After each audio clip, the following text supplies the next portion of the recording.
కోసమే రోజు చస్తూ బతుకుతుంది. నన్ను క్షమిస్తావా?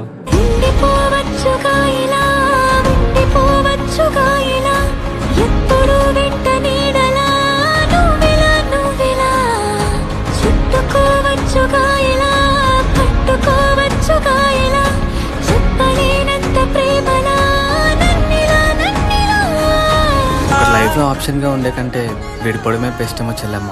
ఒక వ్యక్తి మన ప్రాణం అనుకున్నప్పుడు మనకుండే ఆప్షన్స్ అలా తన ప్రేమ కోసం ఫైట్ చేయటం, ఏదైనా ప్రాబ్లం వస్తే ఫిక్స్ చేసుకోవటం, ఏది ఏమైనా ఉండిపోవటం.